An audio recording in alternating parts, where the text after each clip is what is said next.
I'm Doug from Global West, and I want to take a minute in this particular video to talk to you about abody 1964 through 72 rear upper control arms. On our display right here, we happen to have, this happens to be 68 through 72, and you can see how we've got this all, the control arms are already installed. Like I say, this is a display that we take to shows. There are two different upper control arm lengths from 64 to 72. 1964 through 67 is a TBC 47, our part number, and 1968 through 72 is TBC 82. And what the differences are is length.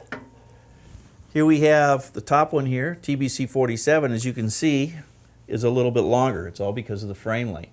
There's differences here.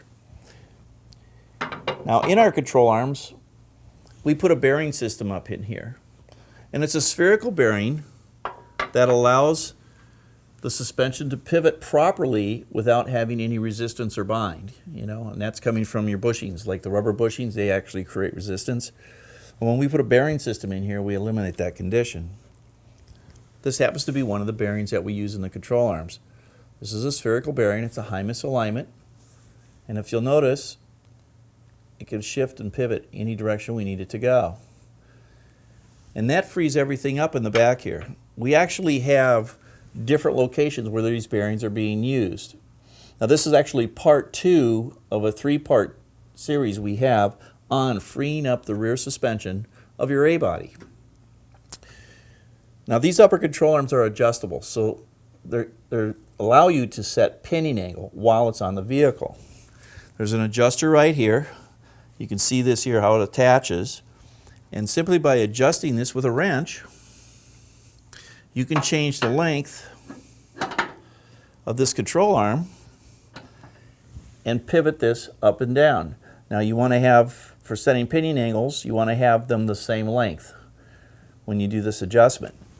Now some of the drag guys, they actually preload a little bit to help plant the car. They'll actually preload this one over on this side here. There's a number of things that you can actually do, but the main focus here is being able to adjust the pinion angle while it's on the ground on the car. So we don't have to take the arms apart or do anything like that. These particular control arms come pre-assembled. There's new hardware in the kit. The length is not set to your stock control arm. You will have to set that, and that's what I would do on initial setup, is set it to the standard length, bolt them on the car, and then adjust after that. Part number for 1964 through 67 is a TBC 47. The part number for 68 through 72 is TBC 82. Freeing up the rear suspension on an A-body, that's how you make it work. Very important to do.